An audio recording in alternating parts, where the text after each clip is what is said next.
Isa pong pahayag ang yumanig dito sa crypto community sapagkat ayon po sa technologist at saka market analyst na si Ginoong Paul Baron, kapag sa XRP ay kinuha ng mga Swift transactions, magaganap po ang isang structural reset sa buong financial world or sa mundo ng finance.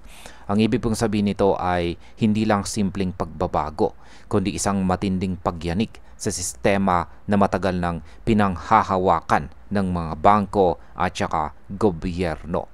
Kaya ayan po ang siyang ating pag-uusapan sa video na ito, pero bago po tayo magpatuloy ay pakibasa na lamang po muna ang disclaimer dito po sa ibaba ng ating screen. At ayan, ano nga ba ang magiging epekto nito sa Netherlands? Ayan, binanggit po ni Ginoong Baron na nasa Netherlands ang isa sa 3 global data centers ng Swift. Ang lugar na ito ay nagpuproseso po ng lahat ng European financial messages mula sa higit 11,000 na mga bangko. Kung lilipat po ang malalaking transaction mula Swift papunta sa XRP Ledger, mababawasan po ang central role ng Netherlands na halos 400 years nang nasa sentro ng global finance. Ang impact po nito ay pwedeng magpahina sa impluensya ng Dutch regulators at G10 central banks na matagal na pong nagbabantay sa SWIFT. Kapag nawala po ang ganitong kapangyarihan, posibleng mag-shift ang balanse ng global control sa mga transaction. Ngayon ay pag-usapan po natin ang SWIFT laban kay XRP. Ano nga ba ang kanilang pinagkaiba? Si SWIFT ay isa pong messaging system lamang.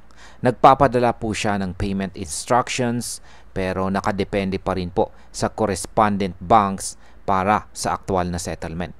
Dahil dito, nagkakaroon po ng delay at nagagamit ng mga bangko para kumita mula sa Nostro at saka Vostro accounts. Sa XRP naman ay ibang-iba. Dahil po sa kanyang ledger, kaya po niyang mag-settle ng transaction sa loob lamang ng 3 to 5 seconds. Ang dating reconciliation na umaabot ng araw, biglang nagiging instant. Kapag nangyari po ito, mawawala ang malaking kita ng mga correspondent banks at mga payment processors na umaasa sa delays at saka fees. Ngayon ay ano po ba ang posibleng geopolitical consequences? Ayan. Mula noon ay ginagamit po ang SWIFT bilang geopolitical weapon. Kapag gusto po ng isang bansa na parusahan ang isa pa, tinatanggal nila ito sa SWIFT network.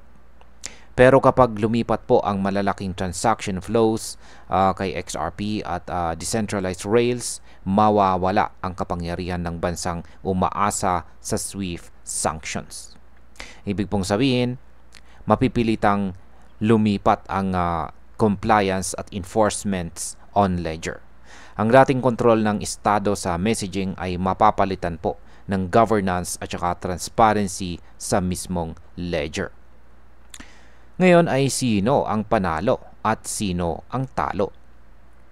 Malalaking correspondent banks at mismong si SWIFT ang pinaka nanganganib.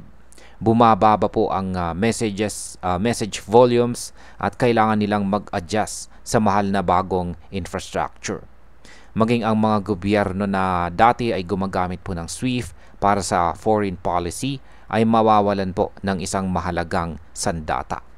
Pero ang mga fintech companies at mga corporates na tatanggap po ng instant settlement ay makikinabang.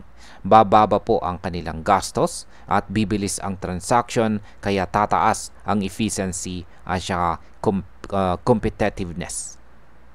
Yan bilang panghuli. Ang opinion ko naman tungkol dito ay kung sakaling makuha po ni XRP ang SWIFT transactions, hindi ito magiging simpleng evolution ng market. Isa itong malakas na pagbabagong maglilipat ng kapangyarihan mula sa mga bangko at gobyerno patungo sa mismong ledger governance. Ang mga nakasanayan ng banking world sa loob ng 40 years ay maaaring gumuho at si XRP ang maaaring maging bagong haligi ng global settlement. At ayan, hanggang dito na lamang po tayo sa video na ito mga ka-crypto. Maraming salamat sa panonood.